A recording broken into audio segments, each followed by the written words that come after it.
네, 가장 핫한 기업과 산업 이슈 짚어봅니다. 두 번째 코너, 이 코너 오늘의 주제부터 알아볼까요? 올려주세요. 네. 대한항공과 아시아나항공의 네.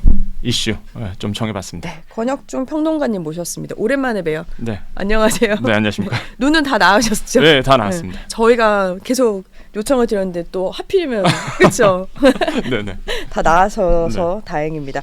지금 굉장히 핫한 기업 중에 하나일 거예요. 맞습니다. 대한항공, 아시아나 굉장히 오래 걸리기도 했는데 네.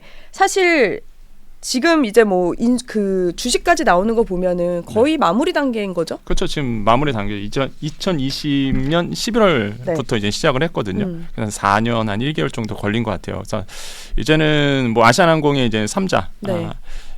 유중하죠. 들어가죠. 3자 배정으로 들어가기 때문에 뭐 대한항공이 다 인수할 겁니다. 신주 이제 인수하면서 이제 마무리 단계 이제 네. 들어갈 거고요. 그러니까 신주를 인수한다는 거는 거의 합병 단계 이제 마지막 단계다 보니까 11일로 정해졌죠? 네, 11일로 정해졌죠. 그래서 이제 끝났다라고 저는 네. 사실상 이제 볼 수가 있겠고, 그래서 지분율이 한 63%까지 이제 올라가게 되죠. 그러면 이제 자회사로 이제는 2년 동안은 이제는 편입을 시켰다가 뭐 2년 이후에는 뭐 새로운 기업을 만들던 뭐 결정을 하겠죠. 하지만 일단 자회사로 이제 편입이 된다라는 거 좀 말씀을 드릴게요. 그래서 이런 부분들이 이제 시장에 영향을 줄 수가 있고요. 네. 특히 대한항공이 지금 보면은 이제는 뭐 계약금을 한 7천억 원 정도 썼고, 그렇죠. 나머지 이제 8천억 원 정도 해갖고 한 지금 보면 1조 5천억 원 정도 이제는 들어갈 것으로 지금 보고 있고요. 네. 결국에는 이제는 뭐 물리적이라든지 법적인 어떤 합병은 이제 마무리됐다 이렇게 보는 게 좀 맞을 것 같습니다. 이게 생각보다 속도가 조금은 당겨지면서 나비일도 원래는 20일인데 네. 9일로 당겨졌잖아요. 네. 이제 그만큼 속도를 낼 텐데, 근데 이거 굉장히 단순한 질문일 수도 네. 있는데 이게 사실 국내 항공사끼리 합쳐지는 건데 네. 왜 이렇게 외국의 승인 절차를 그 오랜 시간 뭐 네. 중간에 안 좋은 시기도 있었겠지만 네, 이렇게 오래 걸리는 거예요? 그건 지금 우리나라 분들도 뭐 우리나라 국제항공사만 타는 거 아니잖아요. 그렇기는 하죠. 그렇죠. 네. 외국계 비행기도 많이 타는 네. 것처럼 똑같습니다. 외국인들도 우리나라의 대한항공이나 아시아나항공을 타기 때문에 사실상 이제 독과점 문제가 번질 수밖에 없죠. 만약에 두 큰 기업이 합병을 해서 외국인 각 그 자기의 나라 국민들도 타면서 비용이 올라갈 수 있잖아요. 네, 아니면 그렇죠. 서비스가 떨어질 수도 있고. 네. 그래서 이제 각국의 이제는 그 독과점을 이제 평가하게 됩니다. 그래서 네. 이런 어떤 국제적 성격이 있기 때문에 이제는 사실상 평가를 받아볼 수밖에 없고, 그다음에 사실 공정거래법이 항상 존재합니다. 아까 말씀드린 것처럼 가격이 올라갈 수도 있고요. 그다음에 이제 노선이 또 바뀔 수가 있잖아요. 그렇죠. 이런 것 때문에 각국 나라에서도 이제 심사를 볼 수밖에 없고, 지금 14개의 필수국이 있습니다. 뭐 아시겠지만은 뭐 유럽도 있고요, 미국도 있고. 그래서 지금 이 14개의 필수국에 대한 뭐 공정거래라든지 독과점 문제는 다 해결이 된 걸로 지금 보고 있고요. 그래서 지금 제가 봤을 때는 이제 큰 문제 없고, 마지막 단계가 이제 미국 법무부였습니다. 네. 그러니까 미국 법무부도 지금 이제는 뭐 끝난 걸로 알고 있어요. 왜냐하면은 따로 공표를 하지 않습니다. 이거에 대해서 승인한다라고 얘기는 않고 소송을 거는데 이제 소송 없는 걸로 지금 나오고 있거든요. 그래서 결국에는 마지막 단계인 유럽 다음에 마지막 단계 미국마저도 이제는 뭐 큰 탈 없이 마무리됐기 때문에, 그래서 지금 제가 봤을 때는 3자 유중은 뭐 그대로 진행되지 않을까 이렇게 보고 있습니다. 이게 금호산업이 이제 입찰을 공고한 게 2019년 7월이었단 말이에요. 네. 그 시점으로 보면 5년 8개월 정도가 되는 건데 사실 우여곡절이 많았어요. 그 사이에 많았죠. 원래 HD 그 현대산업개발이 인수한다고 그래가지고 막 그런 얘기들도 있었잖아요. 네. 그 과정 좀 설명해 주세요. 그러니까 좀 이게 그 뭐라 그랬어요. 저는 사실 아시아나항공이 굉장히 부담스러웠던 게 부채 비중이 너무 높아서 그쵸. 과연 이게 누가 인수를 할까부터 시작했는데, 일단 과거사를 본다 그러면 이제 현대산업개발이 2019년도 12월이었죠. 네. 그 당시에 이제는 인수하겠다라고 해서 계약까지 맺었습니다. 근데 이제는 아시겠지만은 코로나가 딱 터졌어요. 그렇죠. 그러니까 이제 맞아요. 산업개발 입장에서는, 현대산업개발 입장에서는 생각을 할 수밖에 없죠. 계산기 다시 돌려봤을 겁니다. 이게 항공업계가 곤두박질 칠 거고, 야 계산기 돌려보니까 야 이건 계약을 다시 해야 되겠어라고 이제는 의견을 내비쳤던 거죠. 근데 채권단 입장에서는 당연히 싫죠. 그렇죠. 좋은 가격으로 팔고 싶고, 아 이거는 인수에 대한 의지가 이 사람들은 없다라고 해서 사실상 이제는 없는 걸로 결정이 됐는데, 근데 문제가 계약금입니다. 계약금이요? 한 왜요? 2,500원 네. 정도 계약금을 냈는데 당연히 이제는 현대산업개발 입장에서는 돌려달라. 당연히 그러겠죠. 돌려달라라고 했는데 당연히 이제 채권자 입장에서는 말도 안 된다. 아시아나항공 입장에서는 말도 안 된다. 이미 계약했고 당신네들이 파기한 거를 왜 우리한테 달라 그러냐 해서 소송이 붙었죠. 결국에는 1과 2심까지 했을 때 아시아나항공에 손을 들어줬습니다. 그렇기 때문에 뭐 지금 이제는 상고하겠다라고 이제 밝힌 상태인데 뭐 어떻게 될지 모릅니다. 대법원 가서. 하지만은 일단 1과 2심은 1, 2심은 다 아시아나항공 편에 들었기 때문에 뭐 이 이슈도 제가 봤을 땐 끝날 것 같고요. 또 저는 사실상 이제는 대한항공이 인수한다라고 이제는 해서 4년 1개월 정도 걸렸는데 가장 의심스러운 게 저는 의아한 게 이거 부채를 어떻게 해결할까? 저도요. 그게 좀 궁금해요. 저는 지금 부채 비율이 제가 알기로는 1,700%. 네. 1분기 이번 연도 1분기 기준으로 2,000%가 넘어갔거든요. 아시아나항공이.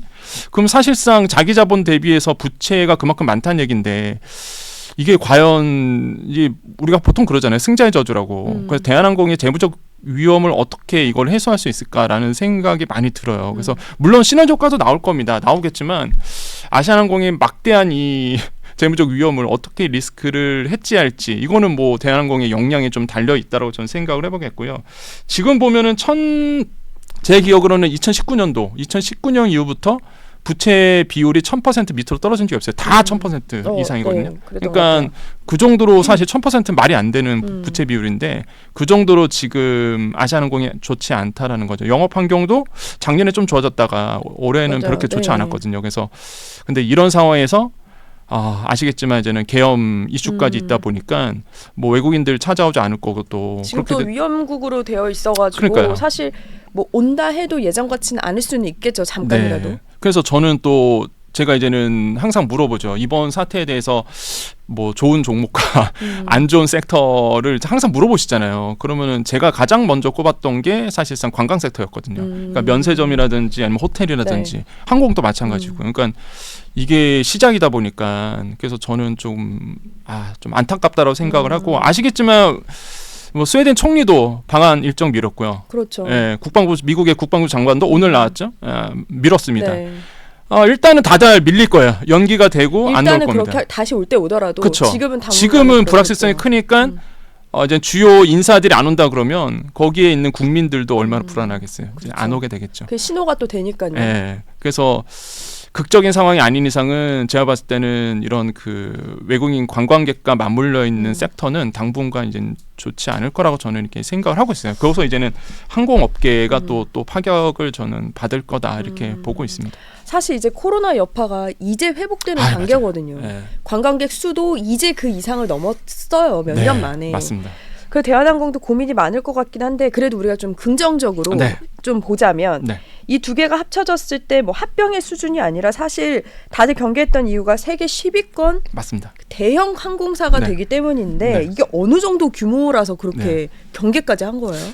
분명히 시너지 효과는 있어요. 사실 왜냐하면 우리나라의 그 FSD죠 말 그대로 이제는 대형 국적 항공사다 보니까 저는 좀 기대하는 바가 있습니다. 일단은 보유 항공수가 이제 총 한 238대가 됩니다. 이게 정말 많더라고요. 대한항공이 158대에다가 아시아나항공이 80대 정도가 되고요.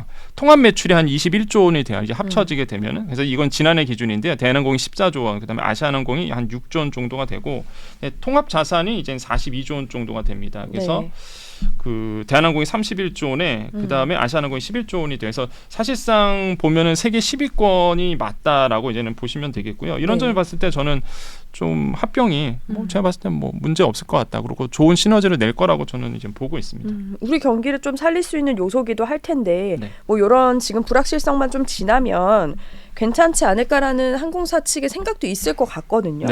그렇다면 또 자금적으로도 뭐 아시아나의 부채를 떠나서 자금적으로도 좀 탄탄해질 수 있는 요소가 있죠. 저는 있죠. 이제 시너지 효과가 나온다 그러면 가장 먼저 생각해야 될 게 당연히 이제 비용이 줄어듭니다. 뭐 항공업계 아시는 분들 아시겠지만 사실 기름이 가장 또 비용에서 많이 차지하거든요. 근데 유류 같은 경우에도 딜을 할 때 사실상 이제는 그러니까 말 그대로 경쟁 우위에 설 수 있는 사실상 위치가 되죠. 그래서 계약을 할 때도 경쟁 우위에서 사실상 계약을 할 수 있고 또 한 가지가 이제 리스비도 마찬가지고요. 그 다음에 뭐 공항 사용료도 마찬가지고 이런 점에서 이제 비용 절감 효과가 나올 수밖에 없고요.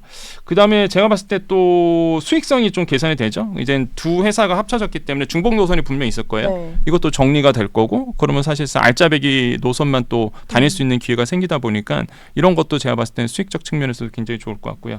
그다음에 이제는 소비자 편익 증대죠. 물론 요거는 소비자 입장에서 보면 불편할 수도 있는데 한편으로는 또 소비자에게 유리한 것도 있습니다. 왜냐하면 마일리지가 또 이건 마일리지는 좀 더 해드리겠지만 통이 되잖아요. 네, 이런 것도 사실상 또 오히려 소비자들에게 편익이 제고될 수 있는 부분도 있겠고 그다음에 이제는 LCC죠. 이제 저비용항공사.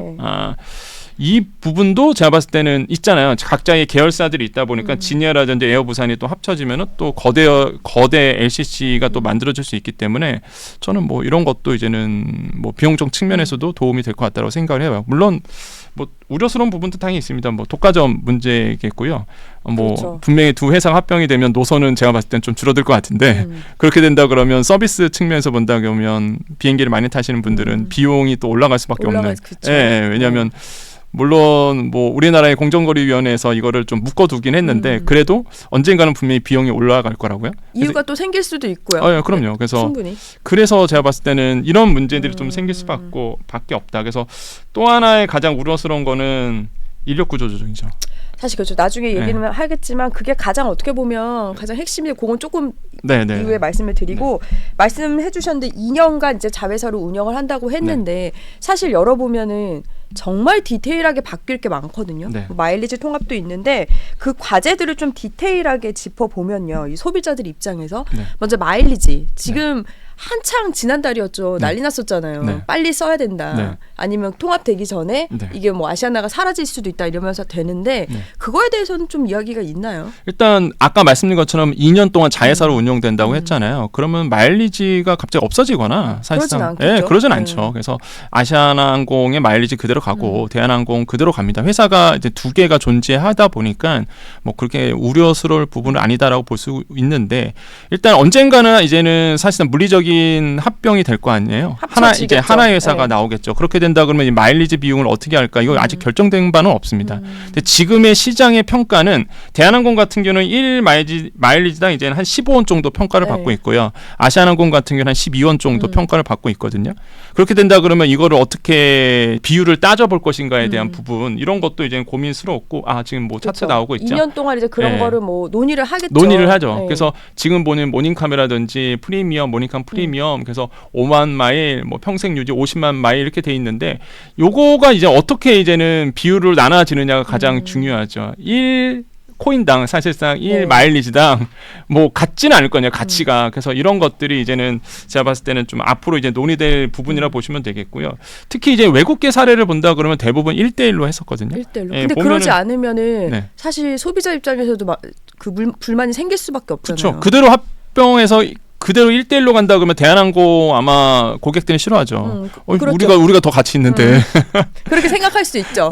이게 마일리지도요. 똑같아요. 주식이나 그냥 주식수 갖고 있는 분들이나 아니 왜 물적 분할해서 합병하고 기업이 인수합병하잖아요. 그러면은 비율을 왜 이렇게 나눠 이런 거랑 똑같거든요. 그래서 제가 봤을 때는 근데 외국계 사례는 거의 1대1로 지금 했던 부분이 있고 대부분이 이제는 아시겠지만 델타항공과 이제 노스웨스트 항공도 마찬가지였고요. 이런 것도 이제 1대1이었고 그다음에 유나이티드 항공과 컨티넨탈 항공도 사실상 그때 1대1이었고 그래서 그런 거 보면은 외국계 사례를 따라갈지는 모르겠지만 뭐 그렇게 될 가능성도 있다. 그래서 가장 관심 있는 부분들이 바로 마일리지인 것 같습니다. 그리고 또 하나는 지금 저희 채팅방에도 물어봐 주셨는데 의외로 많이 궁금해하세요. 유니폼.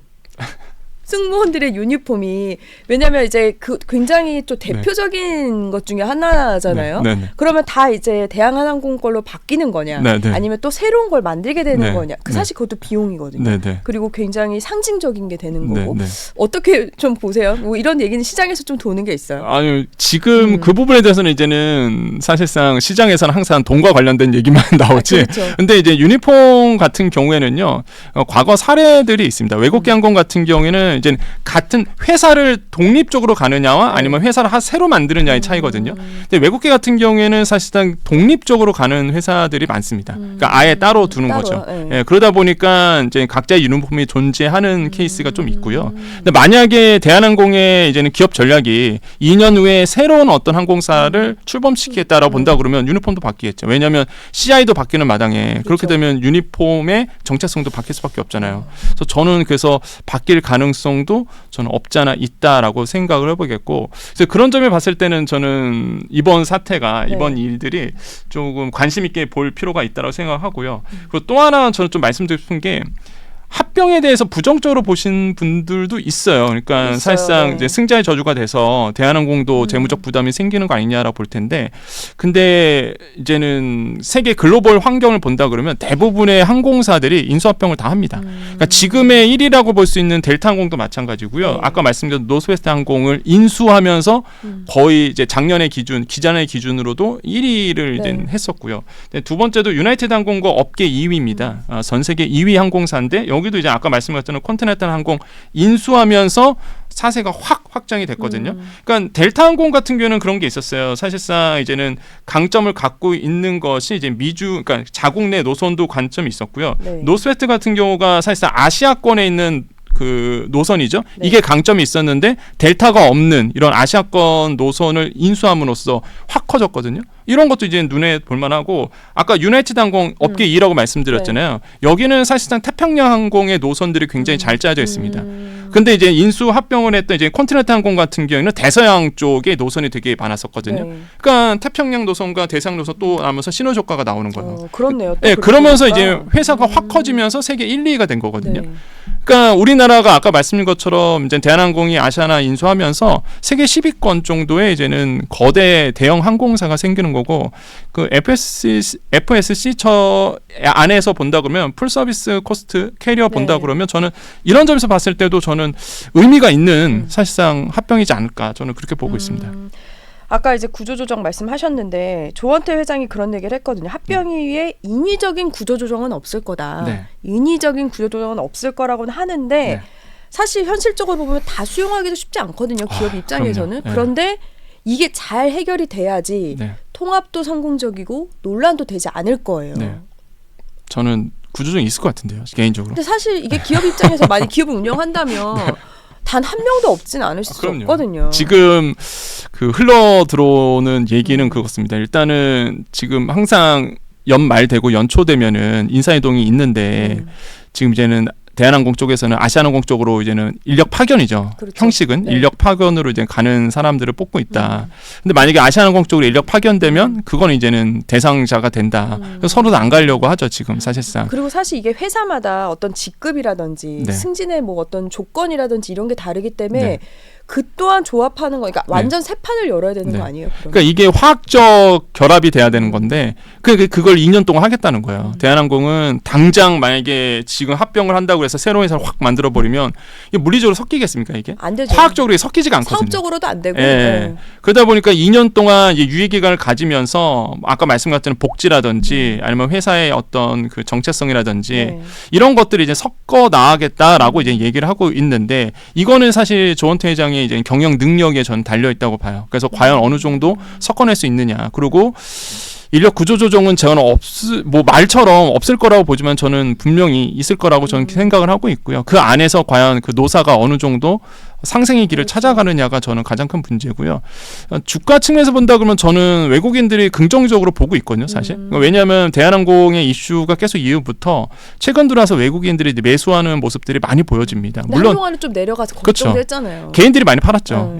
그래서 근데 저는 외국계 입장에서 본다 그러면 저는 이거를 좀 그냥 편하게 얘기하면 돈 벌 수 있는 기회다라고 이제 보시는 것 같아요. 그래서 아무래도 이제 세계 10위의 이제는 국적 대형 이제 항공사가 생기는 거다 보니까 저는 이런 점에서는 좀 긍정적으로는 보고 있다. 하지만 사실 한국 그 항공사가 승무원님들도 그렇고 워낙 친절하고 그래서 외국인들도 한국에 오지 않는 거여도 타는 분들이 있다고 하더라고요. 네. 인기가 많아서. 근데 저는 뭐 비행기를 잘 안 타봐서 뭐 저도 자주 잘 타는 타진 건 않습니다. 아니지만 그래도 우리나라 좀 유명하잖아요. 친절한 그렇죠. 걸로는. 네, 서비스로는 네. 사실상 굉장히 좋다라고 이제 평가돼 있고 그래서 지금 제가 봤을 때는 뭐 아시아나항공 같은 경우에는 좀 많이 떨어졌죠. 예, 그렇죠. 이슈가 점 더 가시화되면서 예. 많이 떨어진 상태지만은 그래도 저는 뭐 주가 측면에서 본다 그러면 저는 좋은 흐름 대한항공은 좋은 흐름 이어가지 않을까 저는 그렇게 보고 있습니다. 그럼 소비자들 입장에서 좀 보면은 이제는 중요한 게 그거예요. 마일리지랑 그다음에 이제 항공권 가격일 거란 말이에요. 그게 뭐 커진 만큼 사실 커져서 더 싸진다. 이게 뭐 지금 특가가 아닌 이상은 어렵지 않겠냐 이런 얘기도 하고 또 올리면 안 된다 이런 얘기도 하는데 이제 대한항공 입장에서는 이런 논란을 좀 피하기 위해서라도 이런 거를 지혜롭게 해결해 나가야 되는데 필요한 게 어떤 부분들이 있을까요? 대한항공 입장에서는? 사실 이거는 항공권 운임 상승은요 못하게끔 막아놨습니다. 이거는 정부가 이제는 2년 전이었죠. 2년 전에 공정거래위원회에서 사실상 심사를 보면서 야 이거는 그러면 일단 노선 변경이라든지 아니면은 항공권 운임 상승은 하지 마라고 이제 약속을 받아낸 상태이다 보니까 제가 보기에는 이제는 인수합병하고 나서는 뭐 운임 상승이 되지는 않을 거라고 좀 보고 있어요. 그게 약속이었으니까. 하지만 이제 2년 후는 이제 또 달라질 수가 있다라고 저는 생각을 해봅니다. 그래서 이런 점을 봤을 때는 그래서 이제 운임권 항공료에 대한 인상은 저는 일어날 거라고 저는 그래서 보고 있고요. 근데 아까 말씀하셨던 게 이제 소비자 측면이잖아요. 소비자 측면에서는 결국에는 저는 그렇게 봐요. 2년 후에 이제는 비행기가 오르면서 이거에 대해서 부정적으로 보시는 분들이 많아질 수는 있겠으나 하지만은 운임료 상승이 단순히 뭐 기업 합병으로 해서 생긴다 이렇게 보지는 않거든요. 그렇진 않죠. 그래서 뭐 유류라든지 유류 비용이라든지 이런 부분에 대해서도 이제 영향을 주다 보니까 저는 뭐 그렇게 우려할 만한 일들이 벌어지지 않을 거라고 좀 보고 있고 오히려 대외적인 변수가 오히려 더 항공료에 대한 변수로 작용하지 않을까. 이래서 갑자기 지금 뭐 유가가 안정화되고 있지만은 갑자기 유가가 오른다든지 이런 측에서는 뭐 변수는 좀 일어날 수 있다 이렇게 생각을 해봅니다. 아까 또 말씀해 주셨던 것 중에 하나가 LCC 이제 산하 기관들인데 항공사들인데 사실 이 합병 소식이 나오는 그 과정 동안은 굉장히 그 사내에서 불만도 많았다고 하더라고요. 왜냐면 우린 어떻게 되는 것이냐. 다 사실 정해진 게 없었잖아요.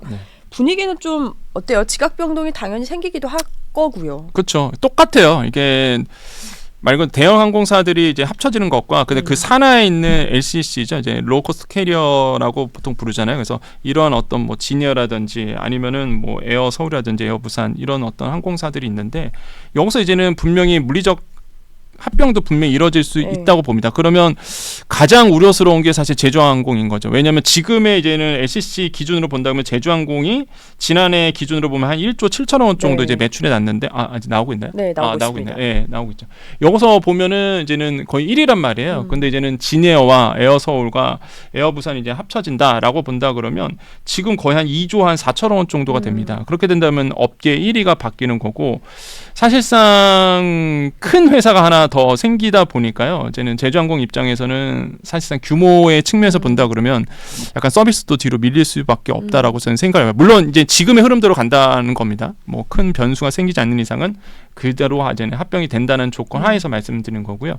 그래서 매출액도 바뀌고 아마 영업이익 측면에서도 많이 이제는 바뀌지 않을까 생각을 하고 있고요. 근데 시너지 효과가 나게끔 만들어야 된다 이렇게 좀 생각을 해봅니다. 그렇게 해야죠. 그렇죠? 네, 그렇죠. 네. 마지막으로 그러면은 아까 항공주 괜찮다고 하셨는데 이 항공주가 그동안에 이제 합병 소식이 나오면서 장기로 갖고 계셨던 분들이 많았거든요. 이제 합병이 되면 2년이라는 시간도 있고 그 뒤에 상황은 모르지만 장기로 계속 갖고 있을 만하다고 보세요? 저는 있다고 봐요. 그러니까 제가 이게 개인적 얘기가 아니라 그러니까 미국 얘기를 자꾸 해드리잖아요. 델타항공이라든지. 사실상 지금 합병하면서 주가가 많이 오르는 측면이 있었거든요. 그러니까 사실상 시너지 효과가 나온다는 거예요. 그래서 저는 오히려 지금 이 합병이라는 이 이슈가 오히려 저는 뭐 대한항공 입장에서는 주가 상승의 모멘텀은 충분히 이루어질 수 있다. 물론 반대로 생각하시는 분들이 있습니다. 아까 말씀드린 것처럼 아시아나항공의 그 재무적 상황으로 인해서 과연 그거를 어떻게 해지하느냐, 위험을 어떻게 해지하느냐가 달려 있다. 그래서 오히려 안 좋을 수도 있다라고 보시는 분도 있지만은 규모의 경제를 항공권은 살릴 수밖에 없거든요.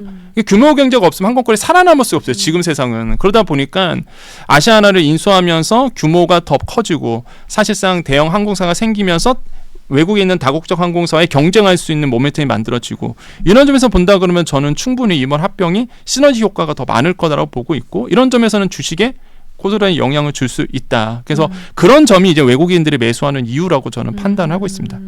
이건 좀 참고를 하면 좋을 것 같습니다. 네. 아시아나 대한항공 이제 시작인데 또 네. 중간에 한번 점검을 해보도록 할게요. 네. 평론가님 여기서 이야기 듣겠습니다. 네. 감사합니다. 네, 감사합니다.